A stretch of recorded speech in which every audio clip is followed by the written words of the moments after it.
Muy buenos días para todos, placer de recibirlos en este Congreso de Maizar. La bienvenida para todos aquellos que han madrugado y han estado, como nosotros aquí bien tempranito, para disfrutar realmente de este panel, porque el tema, la verdad que es más que interesante, desafíos de la educación, campo y ciudad, el agro y la matriz energética, todo para desarrollar y todo para aprender, sobre todo en una época donde la matriz energética es uno de los debes que tiene la República Argentina y donde vamos a tener que hacer mucho hincapié y desarrollar desde la investigación y desde la aplicación concreta de esa investigación en el futuro inmediato, teniendo en cuenta las falencias que tiene precisamente la matriz energética de la Argentina. Y para arrancar, y dándoles la bienvenida a todos ustedes, vamos a escuchar a Aníbal Ivancic, lo convocamos a él, que es el presidente del Congreso, que va a darnos unas primeras palabras como para darle marco a este inicio. Aníbal, bienvenido, muy buenos días. Gracias, buen día. Bueno, buen día a todos. Desde Maizar, este año me tocó ser a mí el presidente del Congreso y una de las cosas que quería transmitir, de hacer diferente, era cambiar la visión del Congreso, que siempre es técnica agropecuaria, sobre un mismo grupo de gente que nos vivimos repitiendo siempre en un mismo sector. Yo soy un convencido que el futuro de los cambios se realiza a través de los jóvenes. Hoy viéndolos a ustedes, son más los profesores creo que vinieron que los chicos, ¿no? Pero bueno, la idea era, hay dos colectivos que están atascados acá en Buenos Aires, no sé en dónde, porque se había traído a más de 100 chicos que traíamos de escuelas agrotécnicas para interiorizarlos y que supieran todo esto. Todo esto se hace bajo un esfuerzo muy grande, los que son docentes lo saben, que uno pone mucha vocación y mucha fuerza para querer transmitir lo que nosotros creemos que es fundamental. El maíz, para el objetivo de Maizar, es el combustible para una industria en la Argentina que está dormida, está totalmente aletargada. El maíz es por su naturaleza un generador de trabajo. Eso lo tienen que saber los jóvenes. Hay muchas cosas que hasta nosotros mismos por ahí desconocemos, que, como le contaba una vez a un grupo de chicos en un colegio, el 85% de los productos que hay en un supermercado son productos derivados directa o indirectamente del maíz. Cuando a un chico le decís, estás dibujando con crayones y esos crayones están hechos con bases de maíz, o el combustible que te está llevando el transporte escolar es etanol, o el guardapolvo que te pusiste tiene un 60% de fibras de maíz, los chicos te miran y te dicen, no, no puede ser. Y sí, y de eso hay muchísimo más para contar. El mundo está yendo hacia un lado y nosotros en la Argentina lamentablemente estamos yendo para otro lado. La producción de maíz, la Argentina en la parte productiva es excelente y lo hemos demostrado. Según los números del gobierno son 30 millones de toneladas de maíz que se han hecho, 31, y el consumo unos 10. El resto se exporta. Todo eso que se exporta se lleva a otro lado para que se industrialice. Lo que nosotros tenemos que hacer, si queremos a nuestros jóvenes y queremos hacer una proyección, creo, como de país, tenemos que hacer que la industria cada vez crezca más.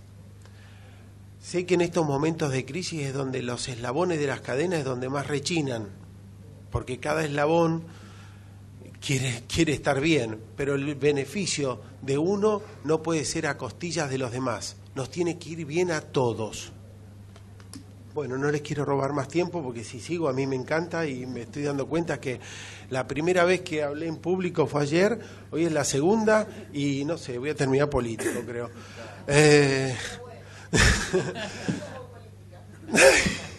Bueno, me da, la verdad, les agradezco a ustedes que hayan venido. Me duele muchísimo que los chicos no hayan podido llegar. Me gustaría que el año que viene hagamos una campaña entre docentes mucho más grande para que puedan llegar, para que ellos lo entiendan y contar todas estas cosas que por ahí hasta los grandes desconocemos, ¿no? De algo, de lo último que me enteré de una empresa que no la voy a nombrar, bueno, Vicente nuestra Dupont, así que lo puedo nombrar, desde el envoltorio de un dulce que se disuelve 100% en agua y esa agua se la puede tomar porque no es tóxico. Entonces el avance que está habiendo en el mundo es impresionante. Y le digo, nosotros somos los que estamos mirando para otro lado. Bueno, me voy. Gracias, Aníbal. Aníbal Ivancic es el presidente del Congreso de Maizar. Yo me voy a correr y voy a compartir la mesa con los amigos. Me queda mejor la mesa que el estrado, ¿no? Una cuestión de estatura. Interesante lo que decía Aníbal, la necesidad del agregado de valor de acuerdo a la producción primaria. Aquí también es importante el tema político, ¿no? La política es fundamental para desarrollar y permitir ese agregado de valor. Y ya arrancando con el Congreso en sí, vamos a escuchar a Martín Fraguío. Martín está aquí con nosotros, ingeniero en producción agropecuaria y máster en administración de empresas, director ejecutivo de Maizar y director suplente de Maizal, miembro consultor del CARI, Consejo Argentino para las Relaciones Internacionales, y del GPS, Grupo de Países Productores del Sur, profesor pro titular de agronegocios en UCA y en San Andrés, y profesor de la Maestría de Energía y Ambiente en el ITBA KIT. Martín, bienvenido. Le pediría a Carlos que él haga un comentario sobre Escuelas Verdes primero y después... Bueno, perfecto, aquí me habían dado el orden, pero con mucho gusto vamos a presentar a Carlos. Me cambiaron el orden, pero bueno. Pero no, por favor. Carlos Gentile, que nos va a introducir en el tema, es ingeniero agrónomo, UBA con posgrado en Políticas Públicas en London School of Economics, responsable de Educación Ambiental, programa Escuelas Verdes, dependiente del Ministerio de Educación de la Ciudad Autónoma de Buenos Aires, cuya planificación y creación coordinó. Anteriormente, tuvo a su cargo la planificación y creación de una nueva dirección operativa en el Ministerio, director operativo de Educación y Trabajo y del Consejo de Educación y Trabajo en el ámbito del Ministerio de Educación, en el que se desempeñó como director operativo. También fue asesor del diputado Esteban Bullrich en las comisiones de RN y Medio Ambiente, Energía y Agricultura sobre la elaboración de proyectos de ley, modificación de la ley 26093 de biocombustibles y tarifa social para los servicios públicos de gas y electricidad, entre otros. Ahora sí, Carlos, perdón por la alteración. Bienvenido y muy buenos días. Bueno, muchas gracias. Voy a hablar poco, creo que menos que la presentación que hiciste de mí, pero bueno. Buenos días a todos, gracias por estar presentes. Saludo especialmente a los docentes que se acercaron hasta acá, veo algunas caras conocidas, y les agradezco muchísimo a los organizadores del evento por el espacio. Lo que quería hacer es una introducción muy breve, contar muy rápidamente de qué se trata el programa que coordino, que es Escuelas Verdes, y también contar un poco cómo llegamos a generar este espacio conjuntamente con los organizadores, con Martín Fraguío especialmente, que fue quien se acercó con la propuesta inicialmente.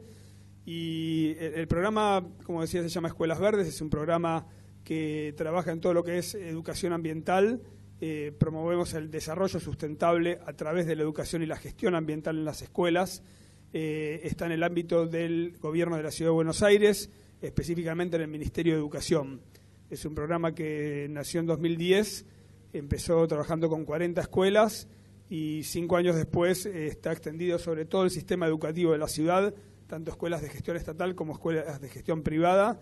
Estamos hablando más o menos de 2.500 escuelas y de 750.000 alumnos. O sea, como verán, el sistema educativo es muy grande, es casi un tercio, un cuarto de la población de la Ciudad de Buenos Aires, y trabajar con este universo es algo bastante difícil en cierto punto. Nosotros hacemos básicamente desde lo blando y lo duro. Trabajamos generando contenidos curriculares, extracurriculares de educación ambiental, incorporando la temática de educación ambiental en la currícula. Ustedes no creo que sepan, pero no hay una materia que se llama educación ambiental, sino que la educación ambiental es transversal, tiene que entrar en todas las asignaturas, y para hacer eso tiene algo que es interesante porque se puede trabajar desde matemáticas, ciencias, generalmente se hace sobre ciencias sociales y naturales, pero también se puede trabajar en las otras materias, pero también al ser transversal puede no existir en ninguna materia. Entonces, uno de los trabajos es generar contenidos que lo estamos haciendo en las distintas temáticas. Por otro lado, trabajamos sobre cursos, capacitaciones, talleres destinados a docentes, alumnos, personal directivo y hasta auxiliares de las escuelas.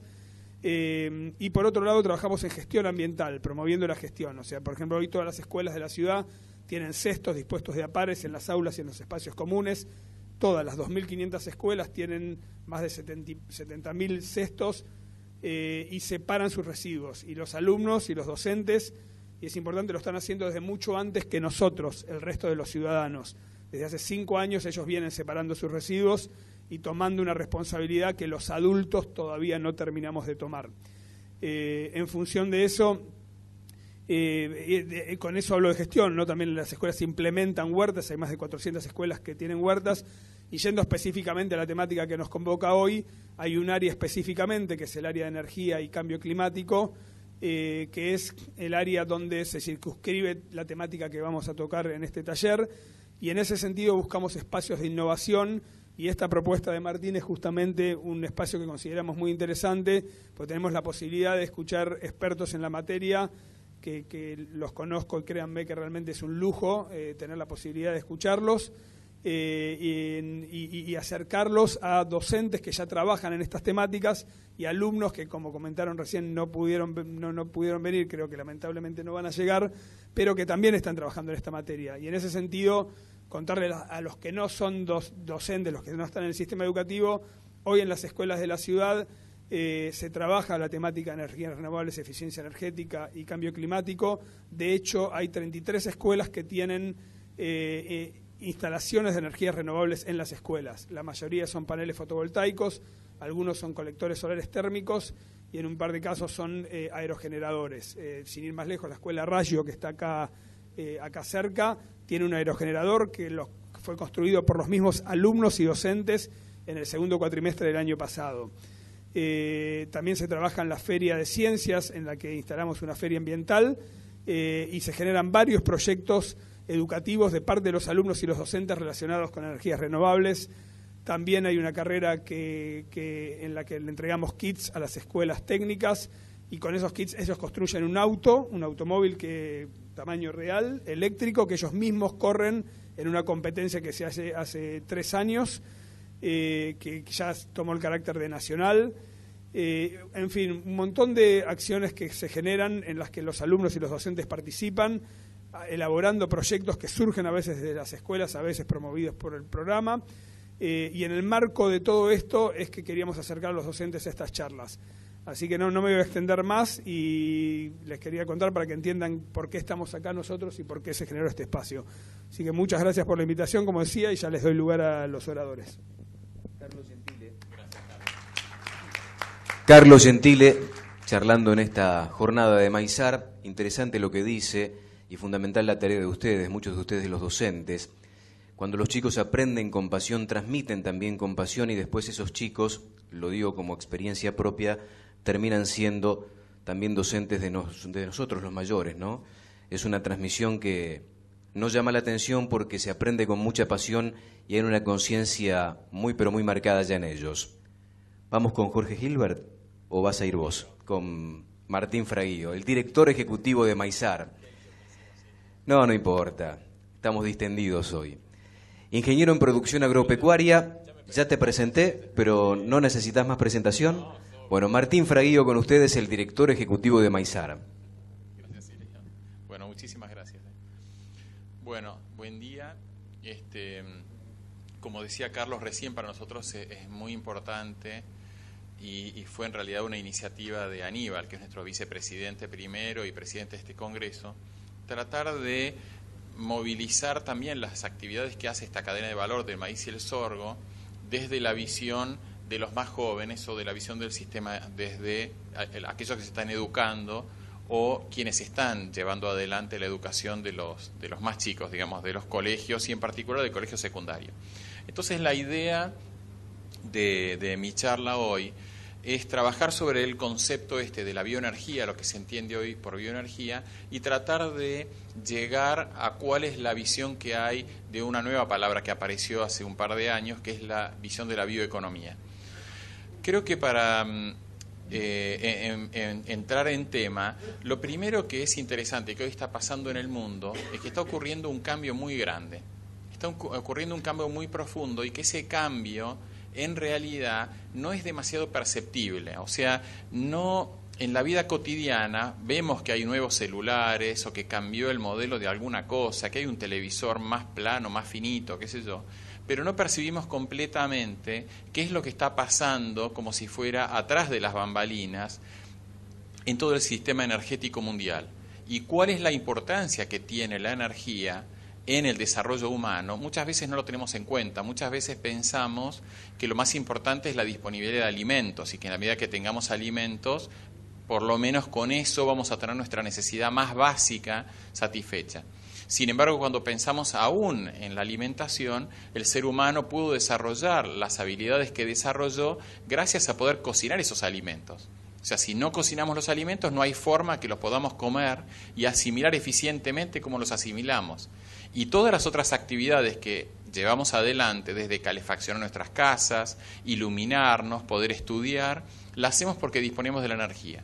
Y todo este sistema energético que los humanos desarrollamos, sobre todo en los últimos 150 años, dimos por dado que estaba basado en los combustibles fósiles, que estaba basado en el petróleo, en la disponibilidad de gas, pero hoy empieza a haber, en algunos lugares de a poco, en otros lugares con mucho más velocidad, pero en todos lados, empezando prácticamente de cero en los últimos 10 años, un nuevo sistema que se está construyendo y que es lo que vamos a trabajar hoy brevemente. ¿Cuánto tiempo tenemos, Silvio? ¿Unos 15, 20 minutos, más o menos? ¿Cómo era esto? Ahí está. Entonces creo que para entender el cambio que está ocurriendo, no alcanza con pensar en que hay un poco de biodiesel en el gasoil, o que hay un poco de etanol, o que hay una energía eólica. La única forma para mí de entender esto, en que la construcción de un nuevo sistema energético, como está ocurriendo hoy en el mundo, lleva como desafío la construcción de nuevas cadenas de valor. Nuevas cadenas de valor que empiezan en un sistema científico, tecnológico, que debe investigar aún las cosas más básicas, las cosas más elementales. O sea, para hacer un aerogenerador de última generación hay que empezar a estudiar, igual que lo hacían Wilbur y su hermano, creo que se llamaba Edwin Wright, estudiar el ángulo de la pala y estudiar la sustentabilidad que genera el movimiento del aire en la cara superior e inferior de una hélice. Desde el desarrollo más básico, eso hay que transformarlo en insumos. En el caso de las bioenergías, como vamos a hablar ahora, son energías que están basadas en materiales biológicos. Entonces, cuando uno piensa en un cultivo que va a servir para generar energía, cualquiera de las formas que vamos a ver ahora, se requiere un desarrollo que arranca desde la transformación de esa planta en un cultivo. Un cultivo no quizás como el que se hacía hasta ahora, sino un cultivo dedicado a la energía, que va a llevar técnicas de producción posiblemente diferentes, que va a llevar una transformación industrial para que ese producto pueda ser usado. Porque aún los biocombustibles comunes, de primera generación se llaman, como el biodiesel o el etanol, no son idénticos al gasoil o a la nafta que sustituyen. Y requieren entonces también procesos de transformación. Y por último, cuando llegamos al eslabón comercial, también requiere una adaptación de los circuitos comerciales para que esos productos energéticos nuevos puedan adaptarse. Por ejemplo, se habla mucho de la energía eólica y es una energía en la cual hoy el mundo está poniendo un gran énfasis. Pero la energía eólica existe solamente cuando hay viento. Por lo tanto, hay que armar los sistemas de comercio o de transmisión de energía eléctrica y de acceso a la demanda para disponer de esa energía solamente cuando hay viento. Cuando no hay viento, no vamos a tener esa energía, pero la demanda energética, como no desaparece, debe haber un sustituto. Entonces, para entender la construcción de esta cadena de valor de la bioenergía, Yo prefiero dividirla en una forma de clasificación que se usa bastante, pero hay muchas formas, pero para mí es la más clara, que son estas 4 demandas de energía que tiene el ser humano. O sea, nosotros como humanos, como personas, usamos la energía para hacer solamente 4 cosas. Esas 4 cosas son, primero, generar energía eléctrica. La generación de energía eléctrica es aquella actividad o aquella energía en la cual consumimos la mayor cantidad de recursos, la mayor cantidad de materias primas o de energía básica, como se conoce, gas natural, carbón, petróleo y otras, por ejemplo, como vamos a ver ahora, cultivos energéticos o residuos para hacer biogás, por ejemplo, y además es la que crece más rápido. O sea que claramente el ser humano está yendo hacia una necesidad de electricidad cada vez en más cosas. La segunda cadena de valor de la bioenergía o de energía, que ahora está siendo cada vez más importante, es la de energía en transporte. En energía en transporte claramente salen rápidamente las palabras de los biocombustibles, o sea, biodiesel, etanol y otros que se están discutiendo ahora, que vamos a ver en un momento. La tercera es la industria, o sea, las fábricas consumen energía para hacer funcionar sus calderas y para otras necesidades, pero también las fábricas que conocemos hoy, y cuando vemos un lugar como este, nos damos cuenta que hay muchísimos productos que están acá que surgen de la petroquímica o surgen de la industria del petróleo, y que al pensar en las energías renovables, hoy las sociedades intentan reemplazar por materias primas que sean biodegradables o que tengan un ciclo de vida mejor, o como vamos a ver ahora, que tengan impactos ambientales menores. Entonces, cuando pensamos en el sector industrial, hay tanto una demanda de energía para mover la fábrica y otra demanda de bienes que son energéticos en su origen como materia prima para estos materiales. Y la cuarta cadena de valor de energía que vamos a hablar hoy es la de uso residencial. Cuando pensamos en uso residencial y pensemos en nuestras casas o en un edificio como este, hay 3 usos que se hacen de la energía, que son calentamiento de agua, para bañarnos, lavar las manos, lavar las cosas, calefacción para mantenernos, digamos, en un ámbito que podamos vivir adecuadamente, y el tercero es cocción. Entonces, cuando pensamos en energía residencial, sea desde una casa de una familia muy humilde hasta un gran hotel de 5 estrellas o una instalación de un hospital o de una base militar, todo esto implica uso residencial de la energía. A ver. Ahí está, avanza. Bueno, cuando pensamos en bioenergía, y me gusta este gráfico que hizo el Ministerio de Energía de la provincia de Mendoza, en realidad lo que estamos pensando es energía solar.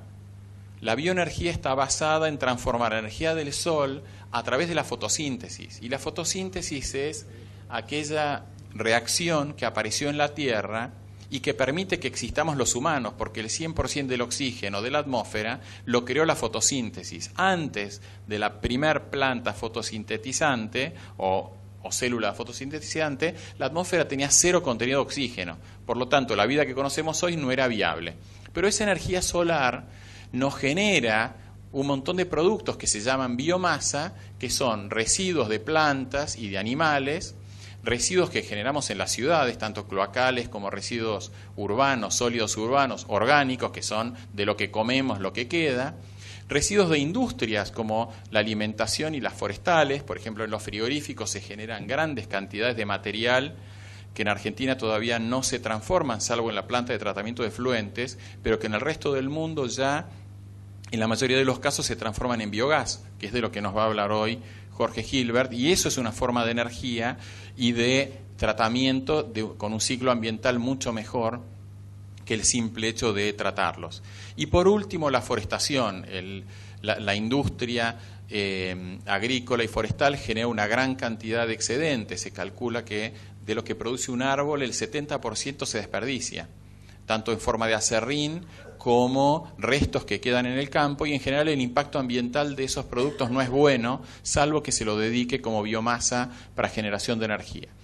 Entonces, cuando pensamos en función de esto, ¿no?, de la bioenergía, empiezan a aparecer en el campo este tipo de cosas, que es como el eslabón inicial de la recolección de la biomasa del campo, que esto es un rollo. Estos rollos pueden pesar entre 1.000 y 2.000 kilos, y es el primer paso para rescatar del ambiente productos que si no serían residuos y que de esta forma pueden ser incorporados al circuito energético.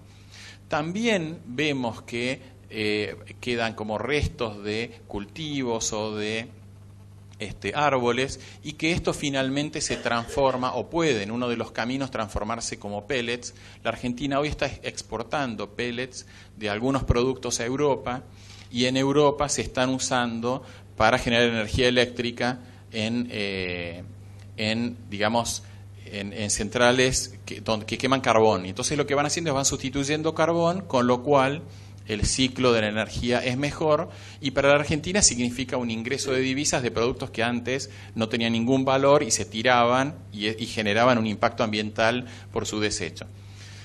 Vamos, como decíamos recién, a la primera cadena, entonces, que es la de la generación de energía eléctrica. ¿Qué es lo que está pasando en el sistema eléctrico a partir de esta visión de las energías renovables y en particular de la visión de la bioenergía?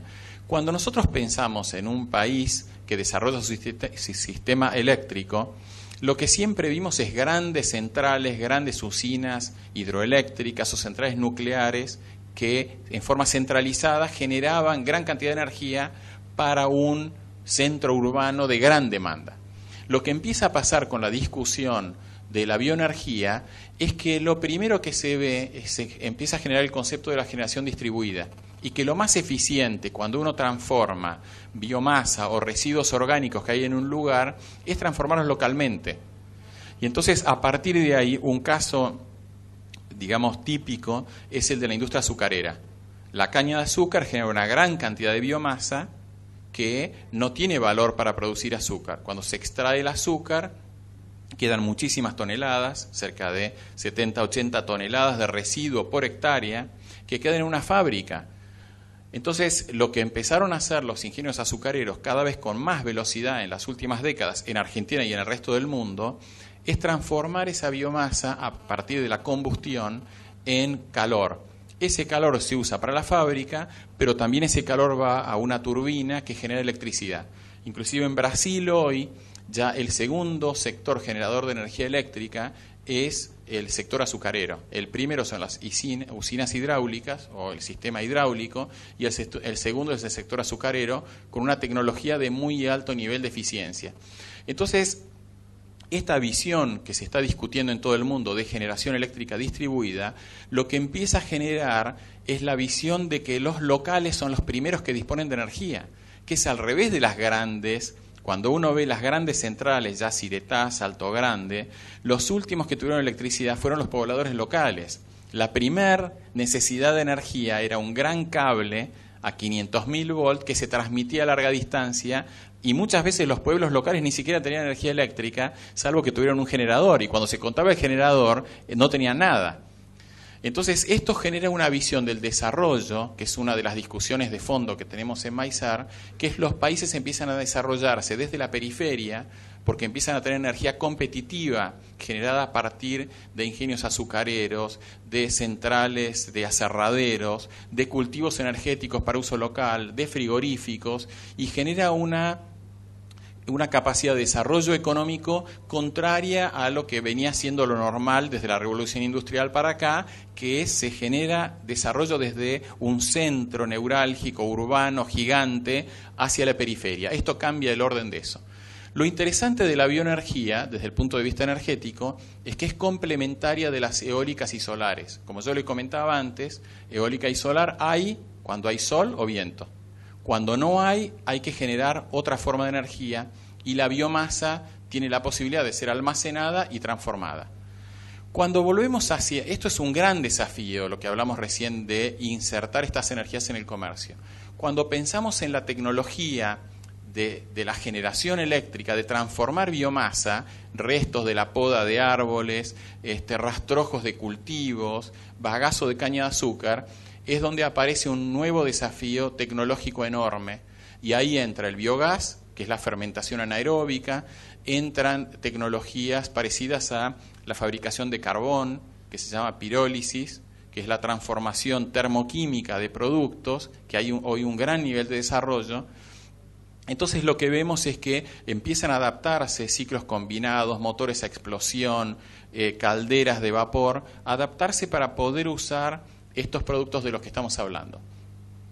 Cuando vemos qué está pasando en el campo, de qué forma esto está impactando en la producción agropecuaria en el mundo, empieza a verse a la agricultura en realidad como un sistema de captura de energía solar. No solamente como un sistema que yo pongo insumos en el campo, cosecho, y si ese balance energético es positivo o negativo, no lo entiendo, sino que empieza a ponerse foco en a ver cuánto es la energía fósil que se puso en el fertilizante, la semilla, los agroquímicos, el uso del tractor, y cuánto es entonces la energía que genera mi cultivo. Y creo que esto es uno de los aspectos que más nos está ayudando a mejorar la eficiencia de nuestros cultivos, que es medir también ese balance energético y de ciclo de vida. Y cuando vemos qué está pasando en el sistema de insumos, como hablábamos antes, empiezan a aparecer muchos cultivos dedicados para energía que ingresan finalmente en el sistema eléctrico para ser quemados en sustitución de carbón o de petróleo o de gas, o que se usan para ser fermentados y generar biogás. Pero también esto incluye a todos los residuos. ¿Cómo vamos, Silvio, de tiempo? ¿5? Ok. Bueno, la segunda cadena de valor que queríamos hablar hoy es la de los biocombustibles, que es quizás la más visible, porque escuchamos hablar del gas biodiesel y de Entonces, empezando de vuelta desde el lado del usuario final, que serían los motores, digamos, o sea, el fabricante del motor dice, para tal combustible está adaptado, el automovilista dice, bueno, en este auto quiero usar tal combustible porque es mejor, porque va a andar mejor, o porque quiero que sea más barato. Pero lo que vemos es que hay un gran desafío y una gran movilización entre los diseñadores de motores, y que ese nuevo, digamos, movimiento de diseño de motores favorece justamente la inclusión de estos biocombustibles que son diferentes. El etanol no es igual a la nafta y el biodiesel no es igual al gasoil, pero hay un gran movimiento hacia motores mucho más eficientes. Si miramos los motores hoy de la mayoría de los vehículos y lo que eran hace 5 o 7 años, hoy son motores más chicos, con más uso de turbo. Eso aumenta mucho el nivel de eficiencia y baja el consumo, con sistemas electrónicos de control de mucho más variables, inclusive el sistema de válvulas electrohidráulicas cambió mucho también la eficiencia de estos motores, y entonces vemos que todo este movimiento en realidad se va como potenciando con el ingreso de los biocombustibles. ¿Y qué biocombustibles empiezan a aparecer? ¿Y en qué áreas se ve que son muy importantes el futuro? Ya no solamente etanol y biodiesel, sino que hoy quizás la industria o la actividad económica que ve que los biocombustibles son indispensables para su desarrollo ambientalmente aceptable en el futuro es la industria de la aviación. Los fabricantes de aviones, de motores de aviones y las empresas de aviación saben que no va a haber aviones eólicos, ni que va a haber aviones solares, ni aviones nucleares. Los aviones van a seguir siendo a turbina, y van a ser, o los motores que existen hoy, más modernos, pero esa es la tecnología que va a haber, y la única forma de sustituir los combustibles fósiles en esos motores es desarrollando biocombustibles. Pero no se puede modificar los motores. Entonces, lo que se está trabajando no es en adaptar el motor a un biocombustible, sino es que a partir de la biomasa, a partir de los productos orgánicos, producir combustibles que sean idénticos a los combustibles fósiles de hoy. Y ya hoy casi todas las aerolíneas empiezan a tener algunos aviones que están volando con estos nuevos combustibles, que son los que se llaman combustibles a medida o combustibles drop-in. ¿Por qué? ¿Por qué se llama drop-in? Drop es gota en inglés, porque 2 gotas del combustible biológico de origen vegetal renovable es idéntica a el combustible original, que es JP1 o JP5 o lo que sea, que se usa para los aviones. La otra actividad que también está en este mismo camino es la navegación. El impacto ambiental de los barcos es muy grande, el transporte marítimo es enorme y su impacto es muy grande, y también el objetivo es desarrollar lo que se llaman diésel verde o fuel oil verde, que son también con esta forma. ¿Y qué es lo que está pasando para llegar a esto que está todavía en un estadio experimental prácticamente, o de industria muy naciente y con enormes inversiones? Acá lo que se ve es que la clave es el desarrollo de metodologías de transformación, ¿verdad? O sea, en el eslabón de la transformación de esos productos de la biomasa, que pueden ser residuos urbanos, pueden ser cultivos energéticos de árboles o de pastos, o restos de frigoríficos, cómo transformarlos a partir de la fermentación biológica. Y ahí entra el rol de los microorganismos, las algas y todo un conjunto de elementos, digamos, microscópicos que se va demostrando que tienen un potencial, sobre todo a partir del uso de la biotecnología, de transformar materias primas orgánicas, biológicas, en productos, en moléculas muy complejas que cumplan con exactitud las propiedades que se pretenden. Pero también hay mucho trabajo en lo que se llama la transformación termoquímica, y una de las áreas quizás más importantes de la industria del petróleo, en las refinerías, gran parte de los procesos ocurre por el desarrollo de catalizadores. Los catalizadores son elementos que pueden acelerar y mejorar una reacción química, pero sin participar de ella. Hasta ahora en la industria de biodiesel se vienen usando algunos catalizadores, pero que quedan. Entonces hay un desarrollo hoy que empiezan a hacer, que es el de catalizadores que no permanecen en la reacción, sino que permanecen en el reactor. Y se hace la reacción y el combustible sale y el catalizador queda intacto o con poca degradación. Pero lo que vemos acá es un nivel de inversión y de desarrollo en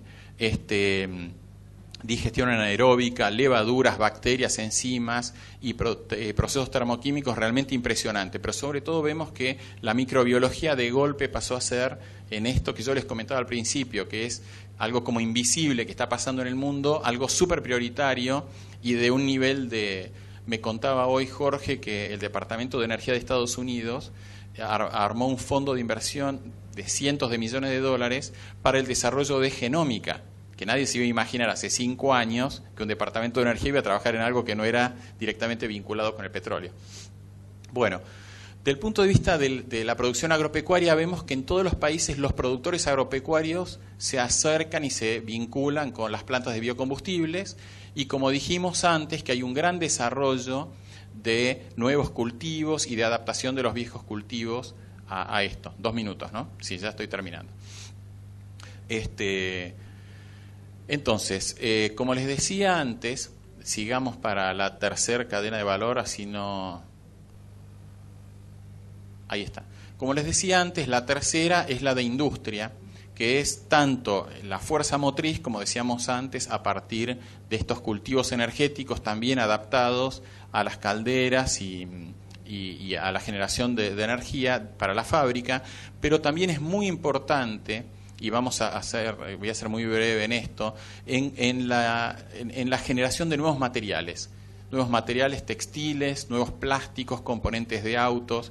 ¿Y qué es lo que entonces se está midiendo en nuestros productos? Fíjense esto, son algunos productos que yo elegí hoy. Esto es un stent, esto es lo que se pone a la gente en el corazón, ¿no? Esto es una nueva generación de stents que son de ácido poliláctico, que el ácido poliláctico tiene la propiedad de ser absorbido y no genera reacciones en el cuerpo. Entonces se coloca el stent y las arterias lo absorben, y en un lapso de tiempo ese stent desapareció porque el cuerpo lo adaptó. Pero hoy hay muchos celulares que vienen con componentes de bioplásticos. Fíjense también, miren esto, también para uso médico, estos son tornillos. A mi mujer hace un mes le tuvieron que poner una cosa en la muela, y es uno de estos tornillos que son también de ácido poliláctico, que son hechos con almidón de maíz y tienen la propiedad de generar en las encías el hueso nuevamente. Pero también fíjense nuevas soluciones, como son esto que es la botella planta, que acá en Argentina se vende, y esta es hecho de PVC, también hecho a partir de materias primas orgánicas. Y es impresionante cómo se van desarrollando nuevas soluciones, y hay gente que cree que un día va a haber una planta que directamente de ahí van a salir las cosas, ¿no? La ropa, los autos, pero bueno, pareciera que por ahora no.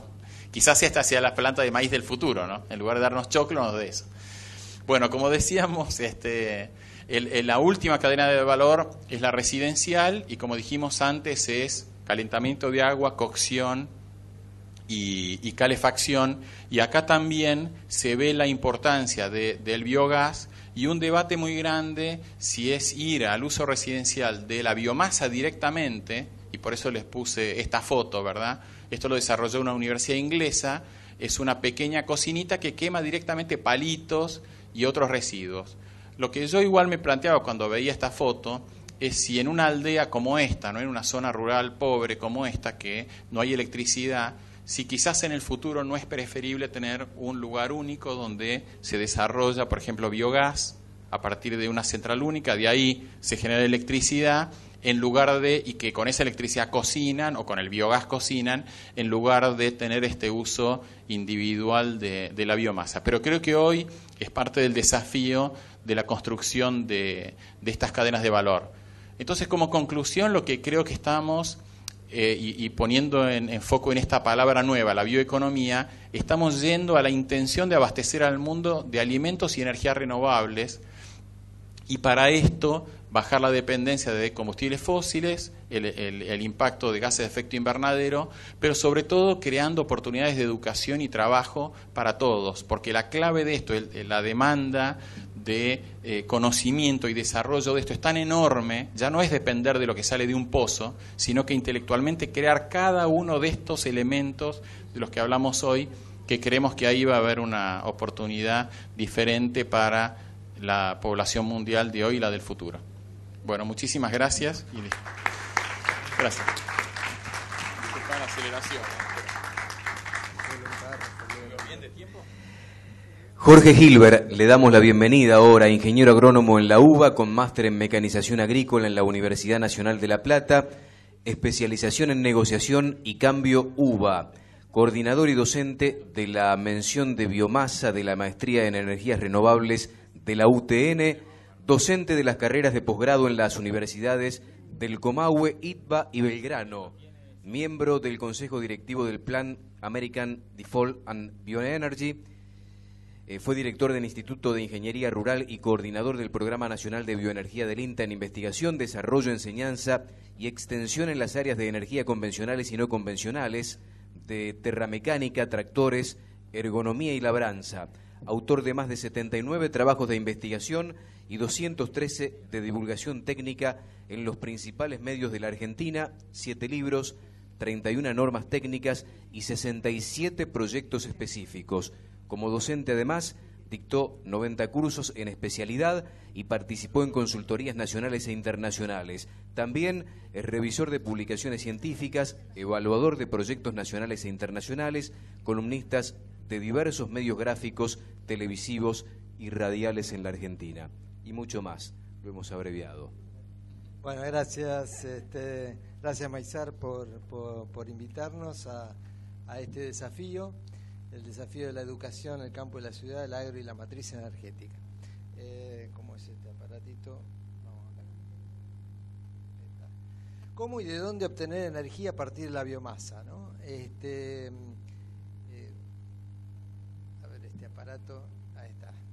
Una de las características que tiene la biomasa, dos características fundamentales que siempre tenemos que tener en cuenta cuando nos planteamos cualquier tipo de uso, es que estamos manejándonos con un recurso que tiene una baja densidad energética. ¿A qué nos referimos con densidad energética? Por unidad de volumen, por unidad de peso, ¿cuánta energía puedo llegar a sacar de ese volumen o ese peso? Y comparativamente, si comparamos los combustibles fósiles que andan alrededor de 9.000, 10.000, 11.000 kilocalorías por kilo, la biomasa está alrededor de 3.500. Estos botoncitos siempre me matan.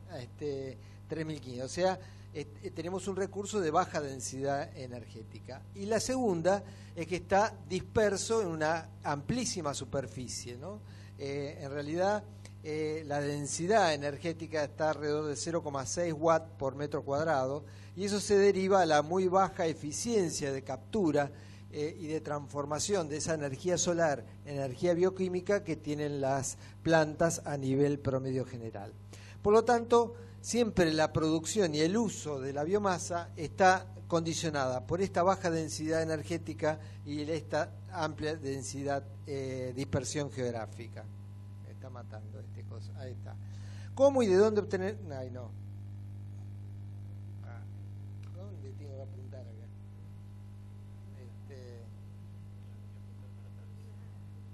No anda. Hay que apuntar a la computadora. Sí. Va para atrás en vez de para adelante. Ahí está. Bueno, esto es algo que importante también encarar.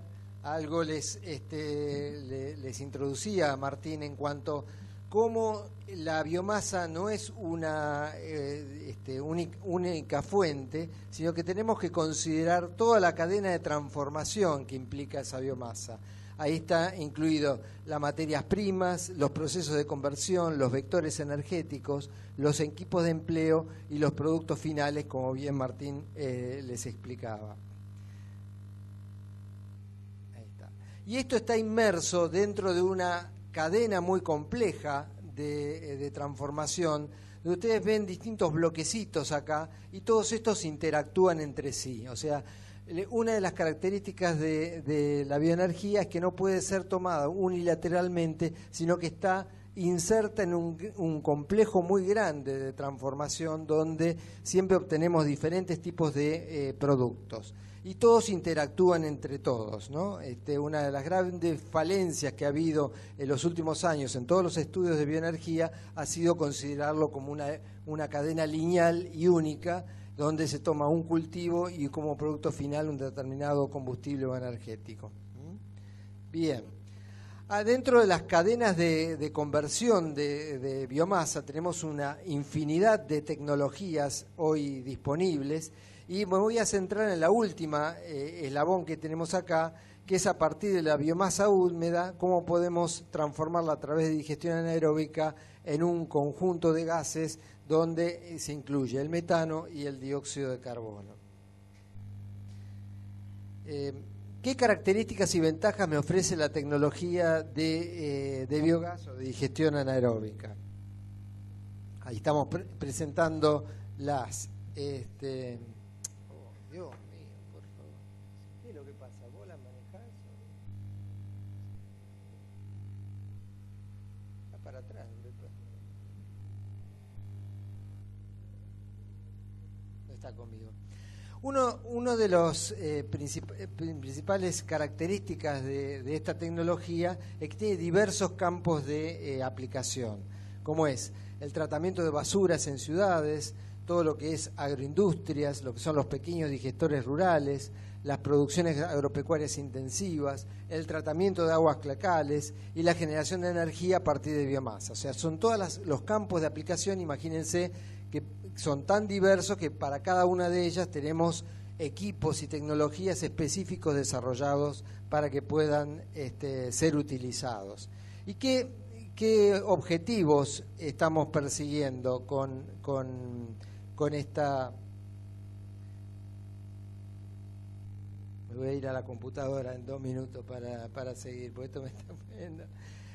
Lo que perseguimos es la estabilización de fluentes, o sea, cómo a partir de una materia orgánica que puede ser un problema de contaminación, cómo lo podemos estabilizar y reducir su poder contaminante, la producción de energía, la reducción de la contaminación, la higiene y la protección ambiental. O sea, son todos elementos que entran a jugar en este tipo de tecnología, aparte de la producción de energía. Y finalmente, el producto final que obtenemos puede ser utilizado como biofertilizantes, como alimentos, y hoy en día se está trabajando en obtener otros productos de alto valor agregado a partir de este tipo de transformación.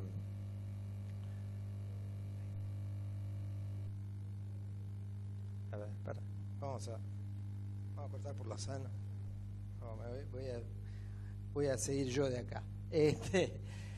Bueno, ahí están viendo lo que es el proceso de transformación. El proceso de transformación de biogás interviene en bacterias metanogénicas y bacterias ácidas, que lo que hacen es una molécula compleja de carbono, de muchos átomos de carbono, la va simplificando hasta que finalmente obtenemos metano y dióxido de carbono como producto final.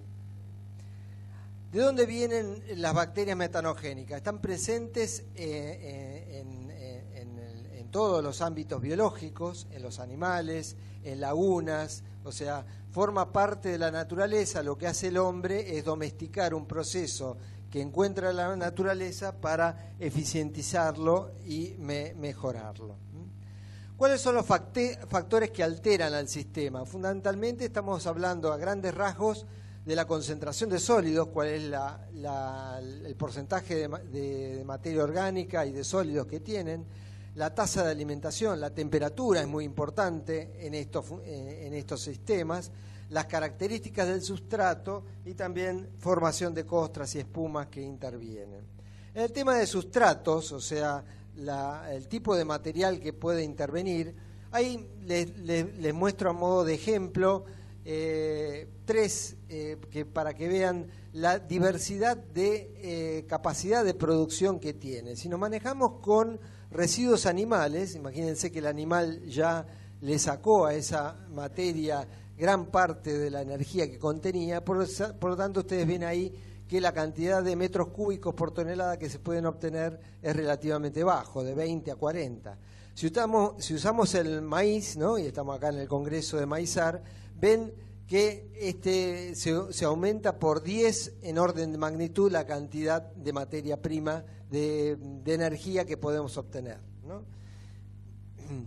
Ahí lo que les grafico en ese triángulo es qué produce más biogás y qué produce menos. En el extremo izquierdo tenemos los azúcares, los carbohidratos, las proteínas, y en el extremo derecho tenemos la lignina, la celulosa. Yo meto un cacho de tronco adentro de un digestor, difícilmente pueda obtener biogás. En otro extremo, si yo introduzco en un digestor un alimento de alta calidad que puede ser utilizado por un bovino, por ejemplo, la productividad va a ser máxima. ¿Quiénes son los expertos en biogás? Ahí les presento los expertos en biogás. Son fundamentalmente los animales herbívoros que tienen rumen, que son capaces de utilizar celulosa proveniente de pastos duros, etcétera, y convertirlos en energía para vivir, para crecer y para multiplicarse. Si vamos a lo que es las etapas de planificación de un proyecto, un poco les traigo acá las etapas que hay que seguir para lograr definir y caracterizar una planta de biogás, ¿no? Desde la primera idea que uno tiene, el cálculo energético, el financiamiento, la construcción de la planta, todos los parámetros de funcionamiento y después la estabilización de la producción. Si vamos a los componentes del funcionamiento de una planta de biogás, fundamentalmente son 4. El primero está relacionado con todo lo que es adquisición, adecuación de la materia prima que va a entrar dentro de un reactor o de un digestor. Esta etapa es extremadamente importante. Ahí recuerden lo que dijimos al principio de un recurso de baja densidad energética y de alta dispersión geográfica, lo cual implica todo un desafío desde el punto de vista logístico, de transporte y de adecuación. El segundo grupo es el reactor en sí, ¿no? Toda la tecnología incluida en el reactor, que ahí está aislaciones, sistemas de calefacción, sistemas de agitación, sistemas de control, etcétera, etcétera, que hace a la tecnología en sí. El 3 es los vectores energéticos que salen de esa planta. Fundamentalmente pueden ser térmicos, eléctricos o mecánicos. Hoy en día se está propendiendo a hacer un uso múltiple de esa energía a través de su conversión mecánica, térmica, llegando a eficiencias de conversión que van del 80 al 90% en total. Y finalmente no tenemos que olvidarnos todo lo que sale de una planta. O sea, en una planta de digestión anaeróbica hay una reducción de volumen de cerca del 1%, o sea, en volumen prácticamente lo que entra es lo que sale, pero sale un producto de otras características y a este producto tenemos que darle su uso, ¿no? Ya sea volverlo al suelo como biofertilizante orgánico o generar otros productos de alto valor agregado a partir de ellos. Ahí están el esquema de producción del uso del biogás, ¿no? Donde tenemos etapas en los distintos productos, cómo podemos eliminar el dióxido de carbono y introducir ese combustible en turbinas o en automóviles, ¿no? Cómo lo podemos usar en forma directa si atravesamos un proceso de deshidratación y eliminación del sulfídrico para uso en calefacción, en generadores eléctricos o en cocinas. Algunos ejemplos de reactores. Esto es tipo batch o discontinuo, son reactores tipo una celda cerrada que se cargan y se degrada el material hasta su totalidad en ese tipo de plantas.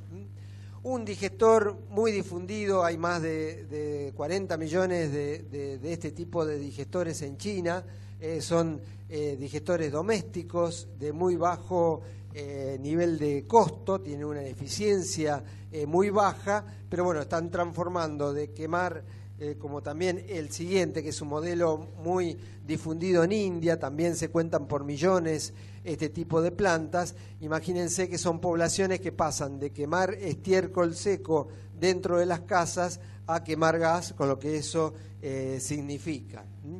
Biodigestores de tipo plástico.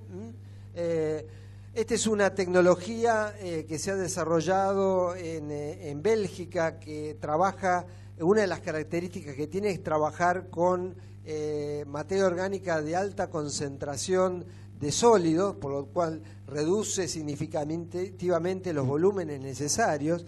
Está siendo aplicado tanto a nivel de residuos sólidos urbanos como también a nivel de producción a campo.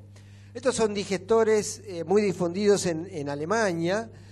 Hay más de 9.000 plantas de este tipo a nivel agrícola, dado que Alemania tiene una política de gran incentivo a la producción distribuida de energía, un poco lo que apuntaba Martín en su charla, y pagan, por lo tanto, un alto valor a la energía producida en este tipo de plantas, y ahí el desarrollo fenomenal que ha tenido esta industria en tan solo 8 o 10 años. Ahí vemos digestores calefaccionados de mezcla completa, todo lo que son los sistemas de agitación y calefacción. Este es un digestor que diseñé allá por mediados del 80 en una escuela agrícola en Chile, un digestor de tipo horizontal con agitación y calefacción para demostrativo a nivel de la escuela.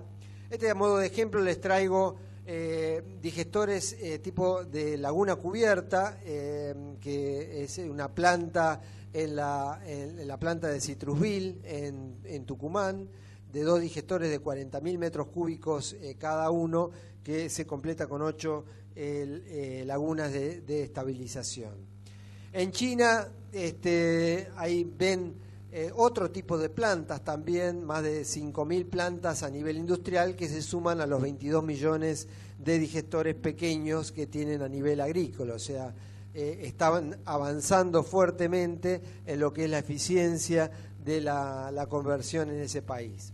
Un reactor también que diseñé hace algunos años, pensado en pequeñas producciones. Es un digestor de plástico de vidrio reforzado, que tiene forma de intestino adentro, que permite la no variación de temperatura dentro de la planta. Ahí está el digestor terminado. Está ubicado acá en el Centro de Investigaciones del INTA en Castelar. ¿Cuánto tengo? 5. ¿De dónde proviene la biomasa? Bueno, uno de los factores muy importantes cuando nos planteamos el desafío de aprovechar biomasa es cuánto hay, dónde hay. Acuérdense, alta dispersión geográfica, baja densidad energética. Y nos podemos plantear estudios a nivel nacional, a nivel provincial, a nivel local o estudios de casos. El residuo y uso eficiente de la biomasa constituye la mayor fuente disponible en toda la región del mundo. O sea, los residuos que generamos son enormes. Estamos en una ciudad como Buenos Aires, que tiene 14 millones de habitantes. Imagínense la concentración que produce esta ciudad en cuanto a biomasa. Si vamos al tema de alimentos, 1/3 de los alimentos en el mundo se tiran, o sea, son 1.300 millones de toneladas por año de alimentos que se tiran. Podemos, en primer lugar, plantearnos, bueno, cómo podemos cambiar esta realidad y aumentar la eficiencia en toda la cadena de transformación hasta llegar al mismo hogar para ver cómo logramos reducir la cantidad de desperdicios que tenemos, pero igualmente tenemos ahí una enorme fuente de biomasa disponible para su transformación. ¿Cómo hacemos este tipo de estudios en el INTA? Fundamentalmente lo que hacemos es identificar la materia prima susceptible a ser utilizada, agroindustrial, mataderos, industrias, etcétera, etcétera, etcétera. En el segundo bloquecito hacemos el estudio de las cadenas de transformación, viendo y cuantificando la producción de residuos que tiene, y finalmente terminamos una localización de la información en el espacio geográfico con lo que hoy se denominan los sistemas de información geográfico o GIS.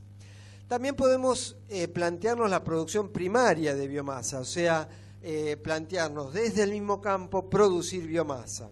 Ahí estamos viendo cómo realizamos estudios en cuanto a integrar la capacidad de suelo, las zonas agroclimáticas y la potencialidad que hay para distintos cultivos y cómo la potencialidad que tiene de generación en cada uno de los lugares. Por supuesto que cuando nos planteamos el tema de la producción de biomasa con finalidad energética, como es el caso de los digestores que utilizan silajes de maíz, silajes de sorgo, fundamentalmente, dada su alta productividad en energía, bueno, nos tenemos que plantear estos cuestionamientos, ¿no? Bueno, ¿qué hacemos con la ocupación del suelo, el uso del agua, el balance de nutrientes, ¿no?, el empleo de la energía fósil y los requerimientos logísticos? Desde el punto de vista del entorno productivo, los agrónomos somos especialistas en maximizar la producción de biomasa a partir de determinados recursos, como son la radiación solar, la temperatura, agua, macro y micronutrientes. También nos planteamos el tema de qué tipo de planta utilizar. Fundamentalmente tenemos plantas de carbono 3 y carbono 4, el maíz, la caña de azúcar y el sorgo se encuentran dentro de estas plantas de carbono 4 que se caracterizan por tener una mucho mayor eficiencia que la de carbono 3, ahí la están viendo a través de la tasa de asimilación en miligramos de dióxido de carbono por decímetro cuadrado y por hora, y por la saturación en radiación solar, o sea, son capaces de transformar más energía solar en energía bioquímica.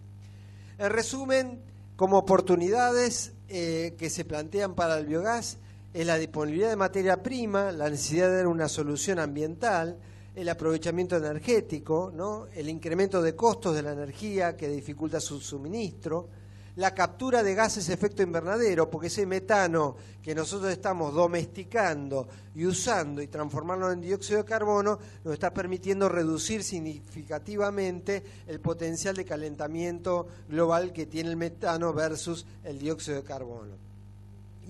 Y otra oportunidad es la disponibilidad de tecnología y conocimientos a nivel internacional y a nivel de país. Limitantes, bueno, el requerimiento de recolección y conducción del material, ¿no?, el acceso a créditos y fondos, ¿no?, la falta de una industria madura con suficientes oferentes, la dispersión de tecnologías y la necesidad de adaptar cada una a cada explotación, el manejo del sistema biológico, bajas temperaturas en algunos casos, precio de la energía, ese es un factor clave, ¿no? Cuando uno analiza por qué en algunos países se desarrolla significativamente esta industria y en otros no, fundamentalmente está dado por el precio de la energía a la cual se paga. Estamos comparando a grandes rasgos $300 el megavatio pagado en Alemania y acá difícilmente podamos, las plantas que ya están construidas están peleando por lograr 150, 180 dólares el megavatio. Finalmente, invitarlos, esta es la página de bioenergía del INTA, donde pueden encontrar muchísima información, libros, etcétera, que los puede ayudar didácticamente en las clases. Estos son algunos de los libros que hemos ido editando desde el 2012 a la fecha, que abarcan diferentes aspectos de lo que he desarrollado. Muchas gracias.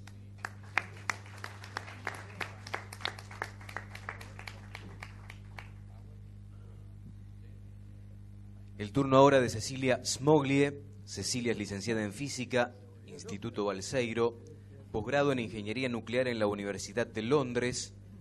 También es doctora en Ingeniería Mecánica por la Universidad de Karlsruhe e Ingeniería de Desarrollo, ABB, Suiza. Cuenta con 23 trabajos escritos para la industria, 15 publicaciones y 3 patentes. Cecilia, muy bienvenida, muy buenos días.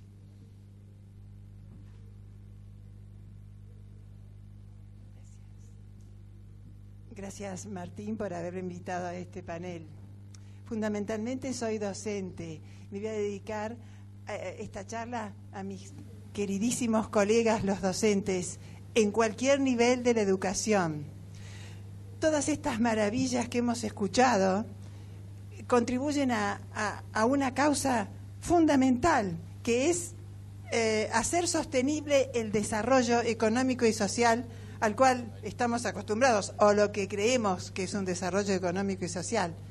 Para que sea sostenible, o sea, para que no se derrumbe el castillo, son fundamentales. Gracias. ¿Cuál de todos, querida? ¿El de arriba? ¿El de abajo? Son fundamentales 3 condiciones, 3 premisas, sin las cuales el desarrollo no va a ser sostenible. ¿Cuándo? ¿Dentro de 100 años? No. Dentro de 10 años, dentro de 5, dentro de 22, depende de qué aspecto se va a ir derrumbando primero. ¿Y cuáles son esas premisas? Primero, no generar excluidos. Escuchen, estimados colegas, el principal problema global no es el calentamiento global, es la generación de excluidos. Hablamos menos de esto, hablamos del calentamiento global, incluso en los colegios. Ese no es el principal problema. El principal problema por el cual el desarrollo tal como lo entendemos no es sostenible es la generación de excluidos. El segundo es preservar la calidad del ambiente. Y ahí también entra lo del calentamiento global. Porque ahí vivimos los incluidos y los excluidos. Vivimos en este ambiente que está integrado por aire, agua y tierra, nada más. Tenemos que cuidar esas 3 cosas. Y el tercero es hacer un uso equilibrado de los recursos que no podemos renovar. Este planeta lo tenemos prestado mientras vivimos, que es un instante, pero no es nuestro todo lo que encontramos a nuestra disposición. Tenemos que pensar, si no somos filántropos, tenemos que pensar en nuestros hijos y en nuestros nietos. Antes decíamos así, ahora tenemos que pensar en nuestros hijos, para que lo puedan ver los nietos. ¿Entendieron? Todo lo que hemos hablado acá contribuye, todo esto, estas fascinantes tecnologías que nos han contado los expertos, son una contribución indispensable para que se cumplan estas 3 premisas, pero son una contribución. Las otras son el uso de energías renovables como el sol, la geotermia, el viento, la mareomotriz, todo eso.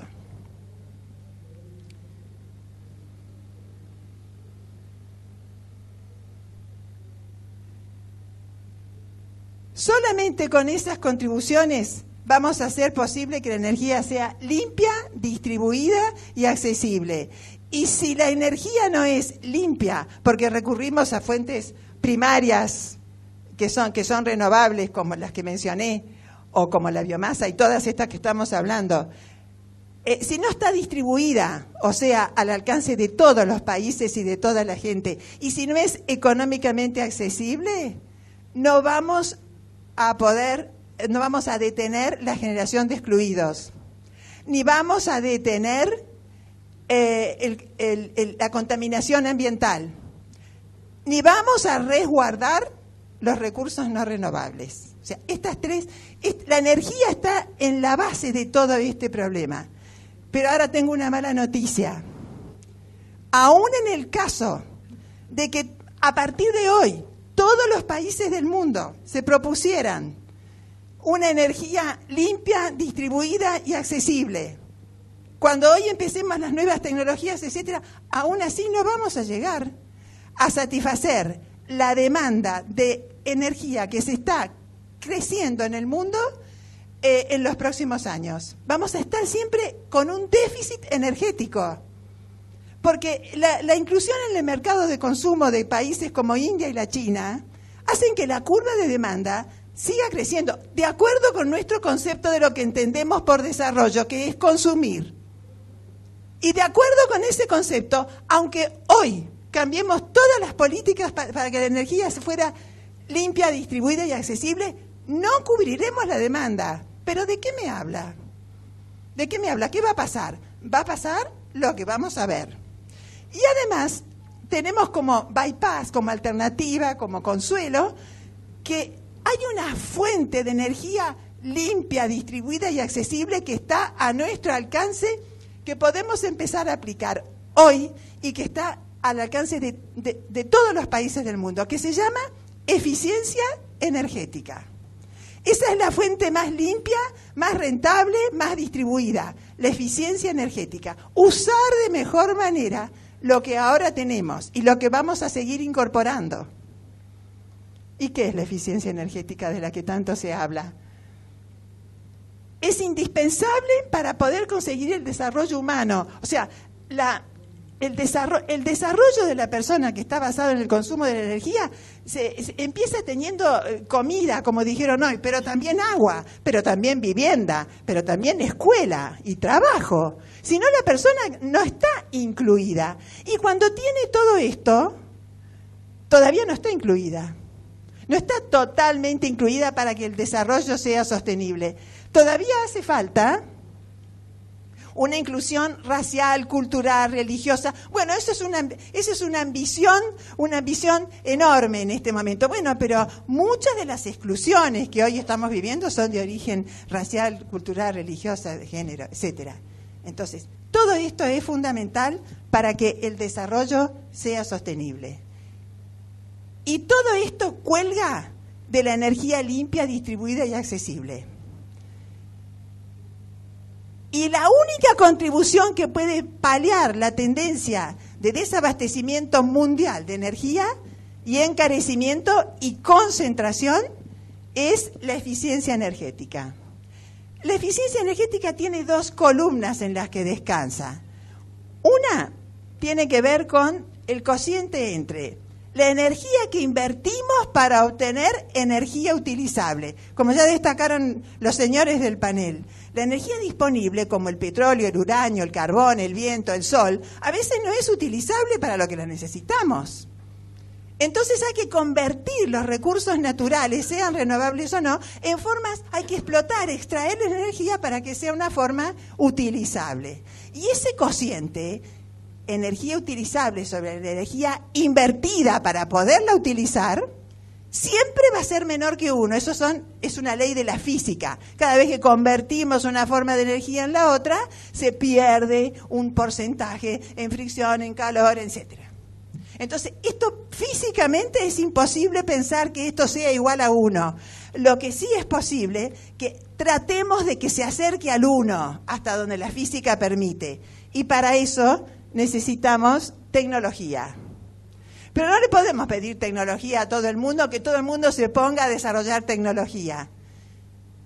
Pero hay otra columna de la eficiencia energética, que es el uso racional de la energía que ya tenemos utilizable.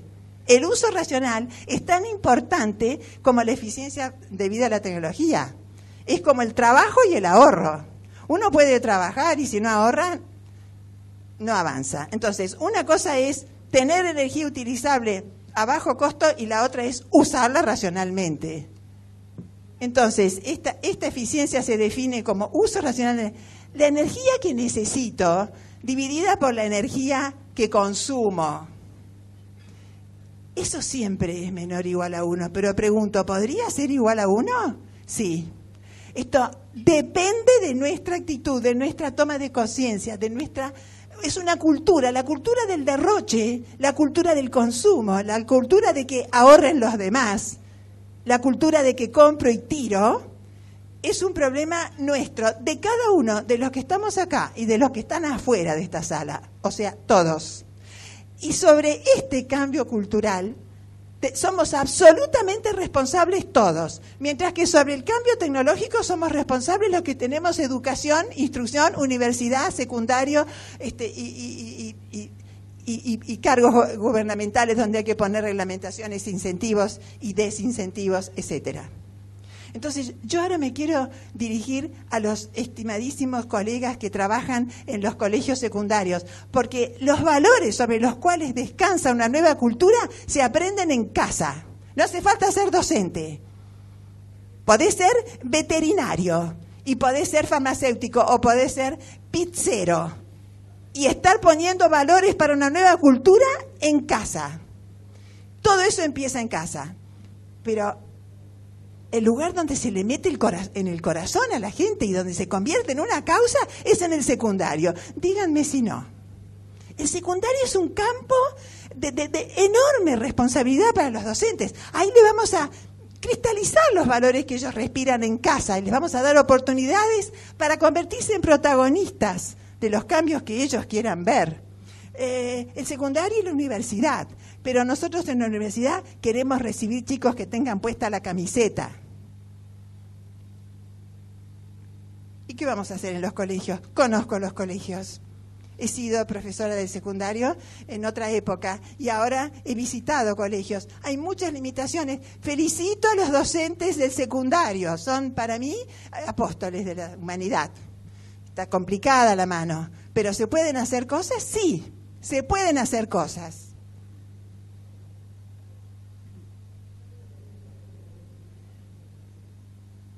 Primero, estimular el interés por la tecnología. Menuda tarea. En un país donde lo corto, lo divertido y lo fácil tiene prioridad 1, ¿cómo voy a estimular el interés por la tecnología si esto implica seriedad, disciplina, perseverancia, trabajo? ¿A dónde voy a conseguir esto? En el colegio donde trabajo lo voy a conseguir.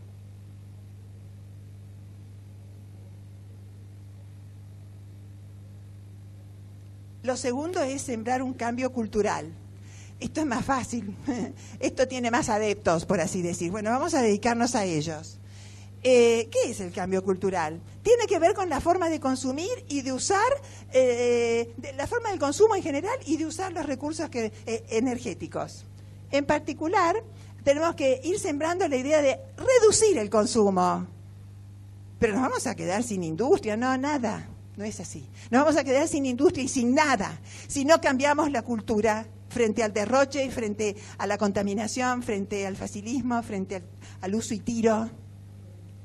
Hay que enseñarles a reutilizar las cosas, usar una hoja de los dos lados, no tirar los vasitos descartables y los 100.000 platitos de un cumpleaños, no.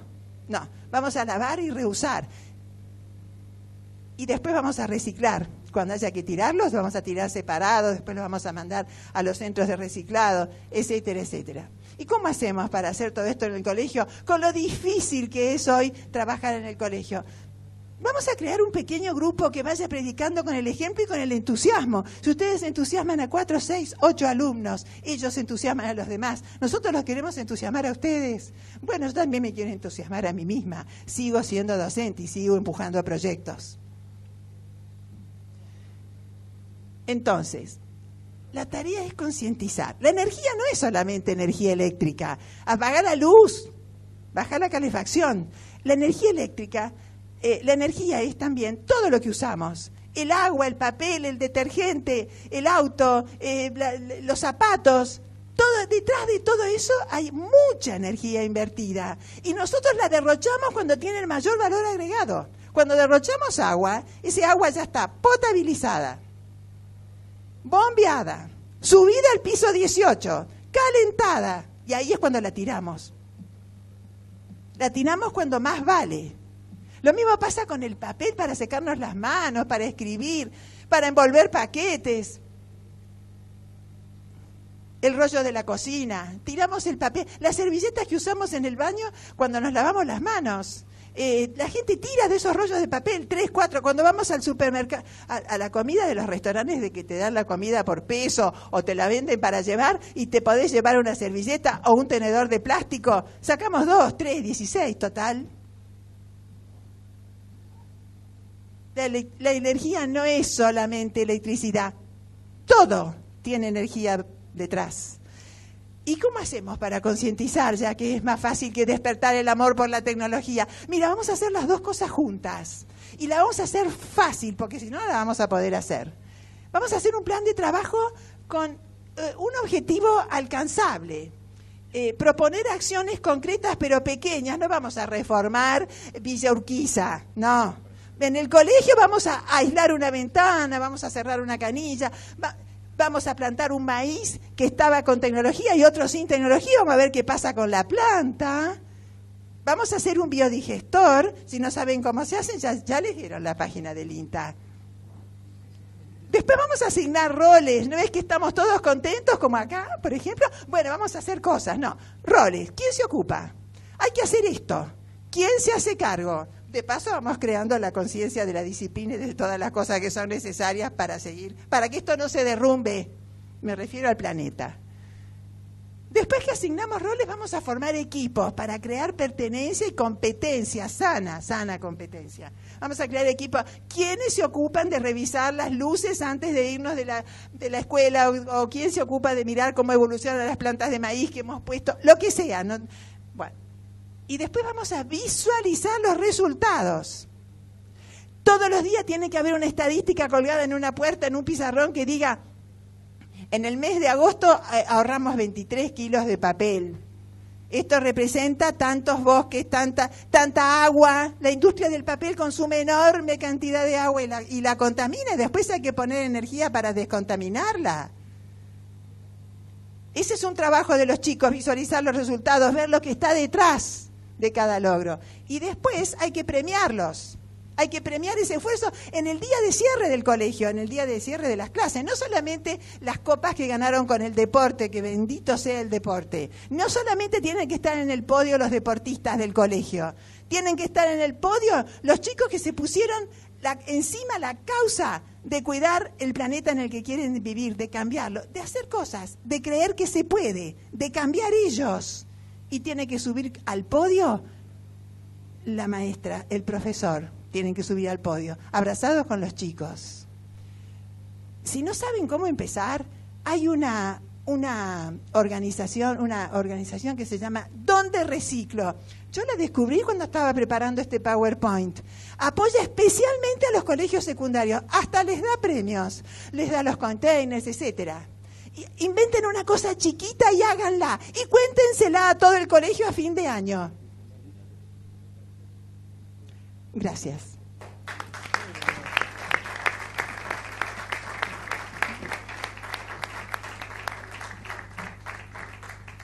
Bueno, brillante exposición. Ahora queda abierta la posibilidad de que ustedes participen también directamente con los expositores para plantear alguna inquietud, alguna duda. Por allí anda dando vueltas un micrófono. A quien lo desee, se lo acercamos para hacer una interacción con los expositores. Interesante panel, ¿no? Más que interesante en esta jornada de Maizar, donde la educación es la base de todos y de todo. Empezar a crear conciencia y a participar activamente para ver y conocer después los resultados. ¿Alguna inquietud por ahí? Bueno, vamos cerrando entonces. Si no hay inquietud. Pero sí, claro que sí. Claro que sí. Estimadísimos, ¿alguno de ustedes trató de hacer un proyectito en la escuela, en la municipalidad, no sé dónde viven ustedes, en fin, y se frustraron? Levanten la mano. Bien, bueno, muy bien. Entonces, allá han levantado. Allá levantaron la mano. No sé si quieren contar Sí. un ratito ¿Quieren alguna contar experiencia. algo que hicieron y por qué no lo hicieron? Sí, cuenten ustedes, dale el micrófono. ¿Alguna experiencia particular? O si fue positiva también, si no se frustraron, por favor nos cuentan, que así aprendemos cómo hay que hacer para no frustrarse. Hola. Sí. Hola. Sí, yo adentro de un pueblo en Alcorta tenemos un predio muy grande, una manzana. Tenemos una manzana y en el medio del pueblo. Y la presté a la comuna para que se hiciera una quinta comunitaria y que fueran los chicos de los colegios a trabajar, a desarrollarla. Bueno, como todo al principio, les puse el agua, le puse luz, les cerré bien el perímetro, todo. Les puse las camionetas, les compré las semillas, colaboré con todo. Duró el empuje, bueno, el proyecto duró un año. Los chicos no les gustaba la quinta. La quinta es, como me decían los viejos en el pueblo, es para los viejos, no es para los jóvenes de ahora. Es difícil, se van a enojar a lo mejor alguno conmigo, pero me dijo una vez un productor grande, me dijo, es muy difícil, Aníbal, que mi mujer agarre la azada de nuevo en vez de la raqueta de tenis. Hay un cambio que verdaderamente es difícil.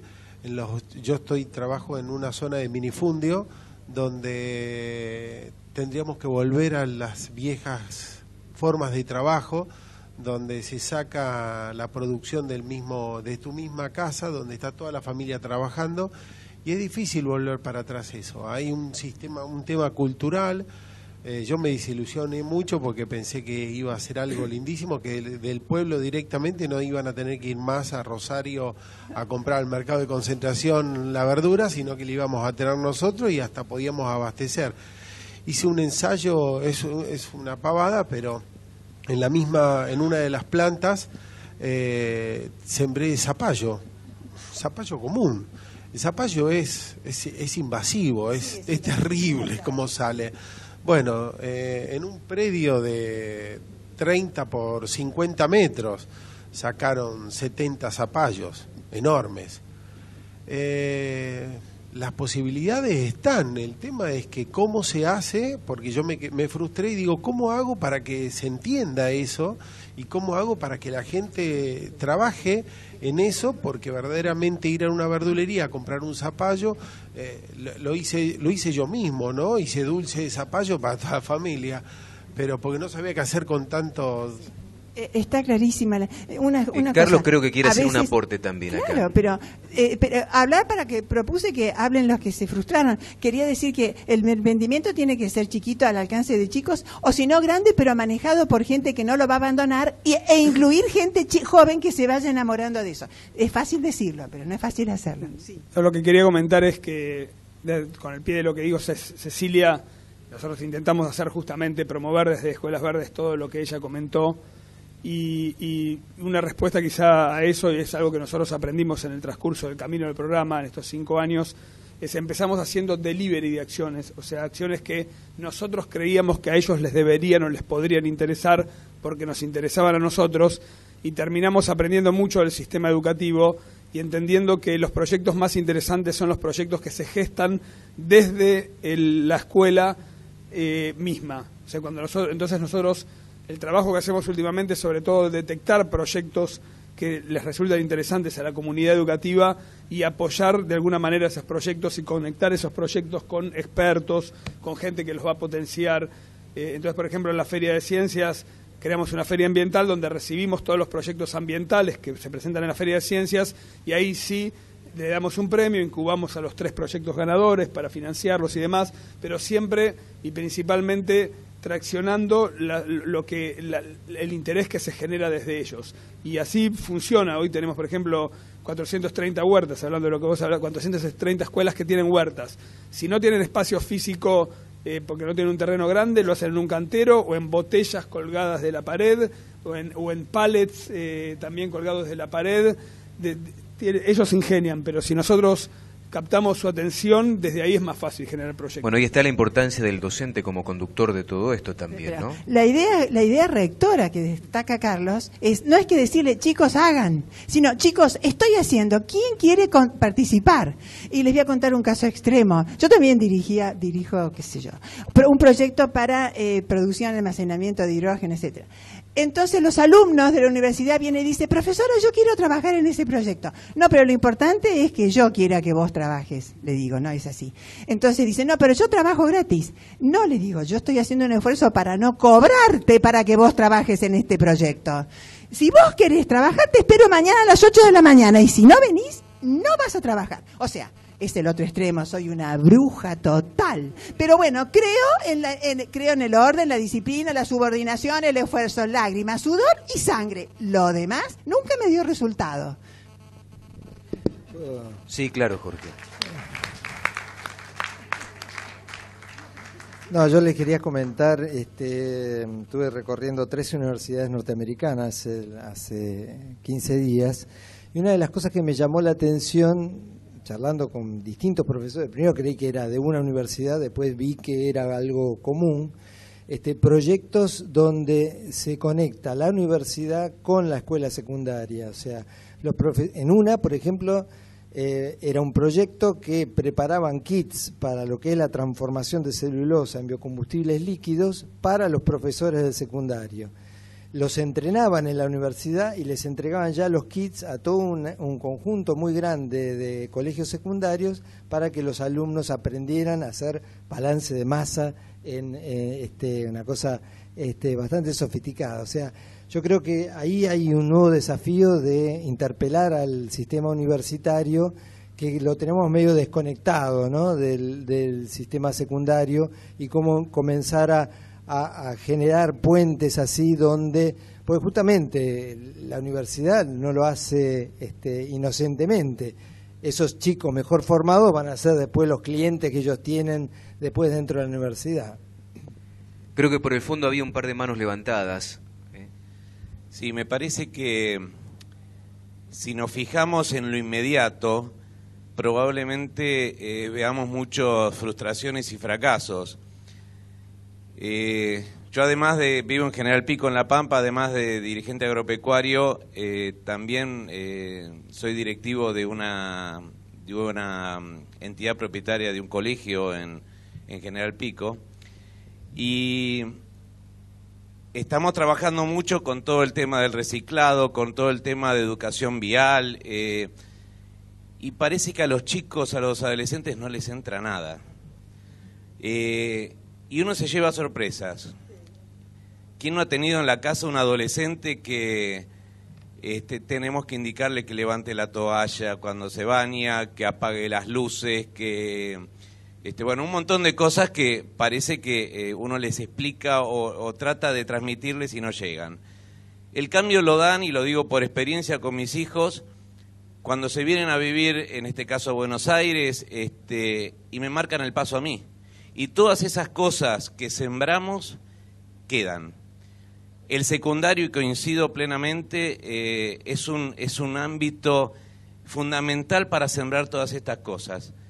Lo que se siembra ahí queda de por vida, y tenemos que luchar contra una cultura de no trabajo, de facilismo. Los mismos chicos tienen y reciben un montón de sensaciones, de estímulos que nosotros no lo tenían. La PlayStation, el celular, todo viene procesado. Entonces hay que luchar con todo eso, pero creo que no hay que bajar los brazos. Todo eso queda y algún día va a tener sus frutos. Yo lo veo tímidamente en algunas cuestiones, pero creo que tenemos que empezar a largo plazo. ¿Alguien más? Por atrás creo que había alguien más con ganas de contar algo. Allí hay una señora.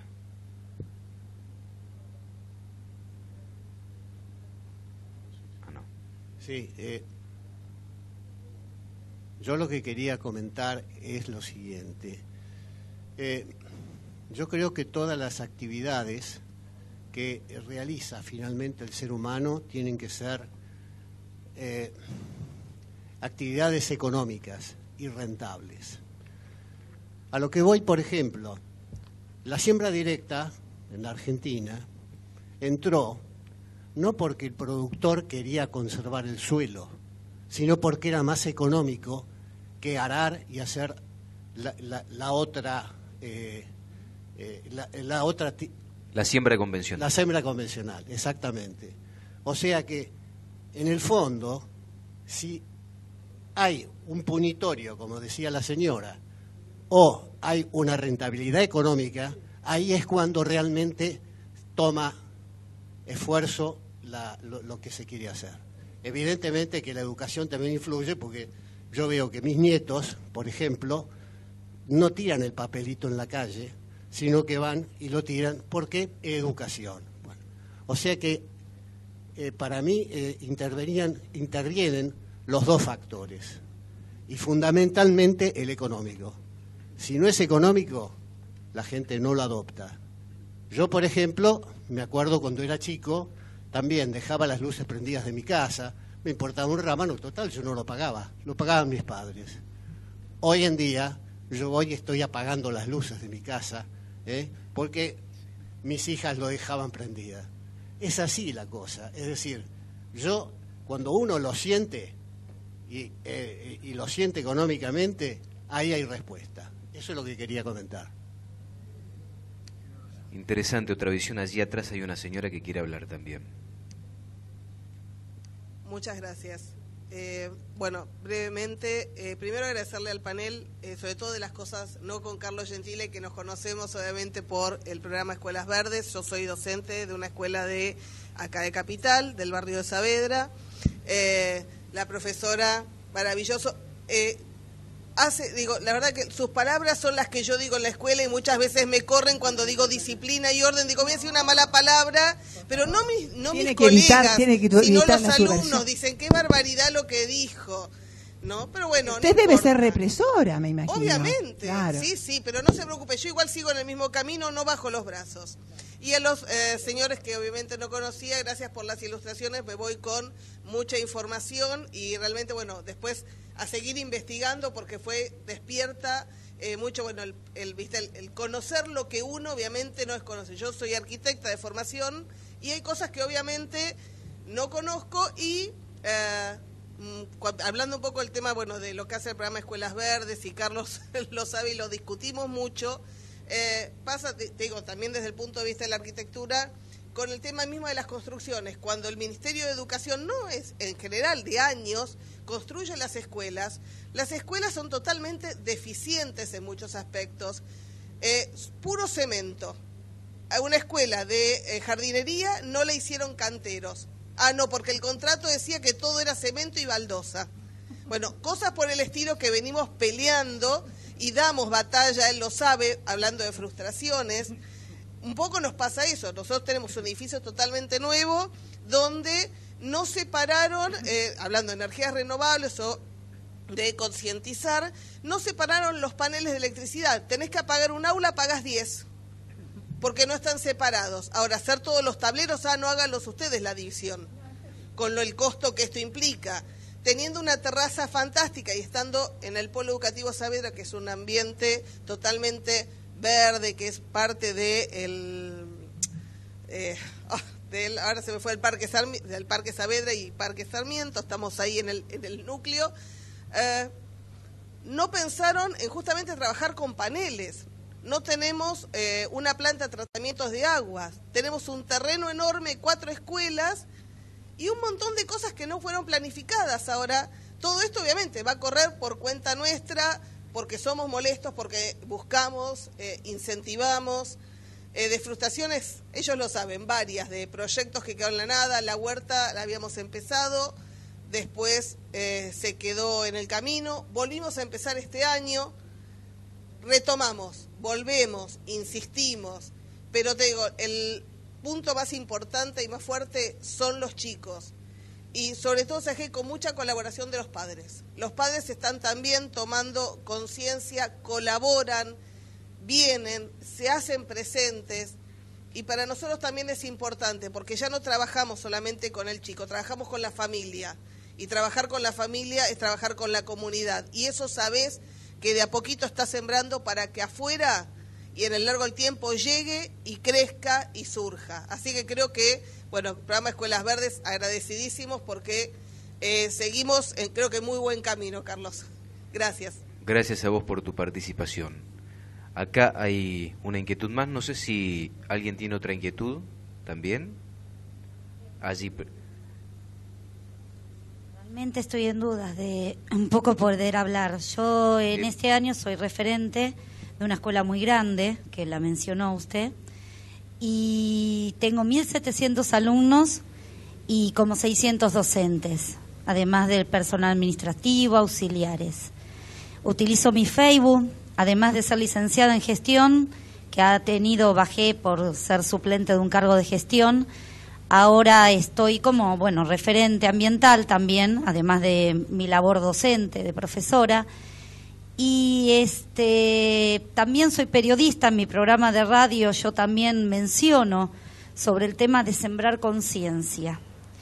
Por eso, digo, todo hablé, no es el tema, al contrario, hay que bajar el ego para poder ser humilde. Y yo menciono la palabra amor. Me emocionó mucho las palabras de la profesora, y lo digo así, de la profesora, de la maestra, por el tema de que hay que hacer tomar conciencia. Cuando yo en la escuela empecé a poner, hasta en el Facebook, utilicé la publicidad, la propaganda, saco fotografías, cómo vamos trabajando. ¿Por qué? Porque la conciencia no está, la conciencia forma parte de una esencia y la esencia forma parte de una formación. Y esa formación forma parte de una instrucción y una educación. Y si hay muchas veces nosotros nos vivimos en el engaño y todavía los docentes no están bien instruidos en algunas cosas, en la parte de conciencia, los chicos son un material muy puro, son una semilla que realmente yo el otro día necesitaba, vinieron los tachos y todo, todavía la gente me cuesta porque es el proyecto que estamos elaborando y a veces mezclan la basura. Entonces los chicos estaban en hora libre, le dije, ¿me ayudan por favor para poder hacer? Y lo más cómico fue que en un momento una de las chicas, porque quedó como una anécdota que lo puse también en el Facebook, salta y dice, bueno, ponemos los carteles que esto es solamente para reciclado, que esto es para basura, lo ponemos bien identificado todavía. Y salta de una chica y dice, profe, ¿podemos poner salven a las tortugas? Yo, ¿cómo? ¿Cómo salven a las tortugas? Sí, porque las tortugas están... Yo sabía de los pingüinos, yo le dije la broma, no lo tomes a mal, y vienen a Willy, también ponemos. Y agarro y digo, ¿qué hago? En mi mente estaba, pongamos el cartel, no importa, que alguien averigüe, que se meta en internet a ver qué está pasando con las tortugas. Entonces, sembrar conciencia significa no excluir, o sea, incluir a todos. Y hasta incluir cualquier idea que uno tenga. Los chicos, yo agarré y le pregunté, porque lo saqué de una hora libre, ¿se divirtieron ayudándome? Sí. ¿La pasaron bien? Y bueno, nos sacamos fotos y las tengo en mi Facebook.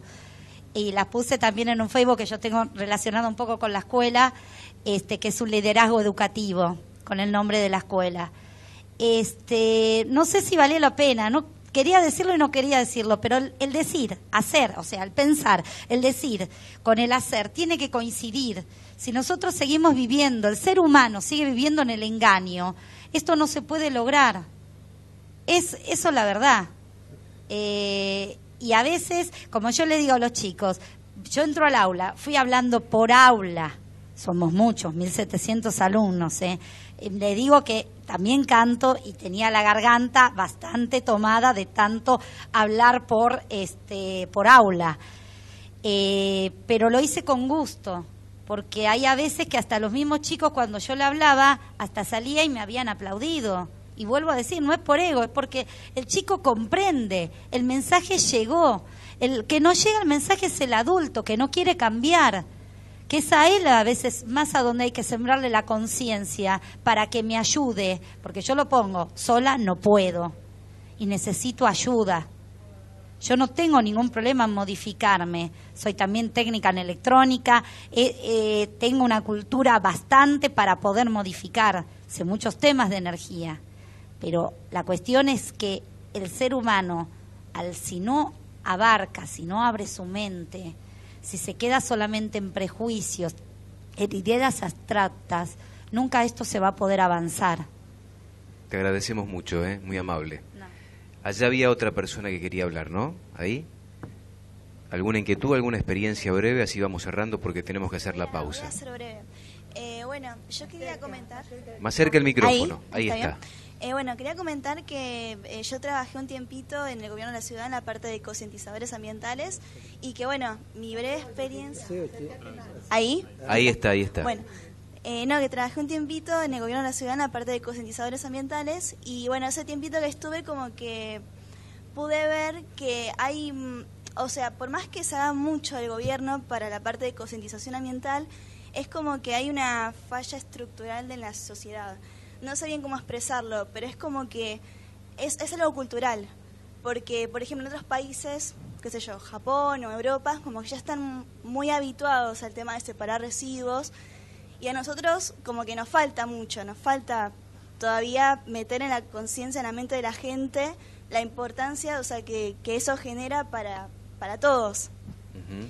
Y bueno, y otra cosa que, bueno, soy estudiante de Ciencias Ambientales de la Facultad de Agronomía de la UBA y que también, o sea, es como que vemos un poco de falencias en cuanto a la carrera. O sea, es como algo que recién se está innovando en nuestro país y que, bueno, todavía falta mucho por hacer y por mejorar también. Bueno, allá hay otra inquietud. Si vos querés comentar una cosa, Jorge, también sobre este tema. Sí.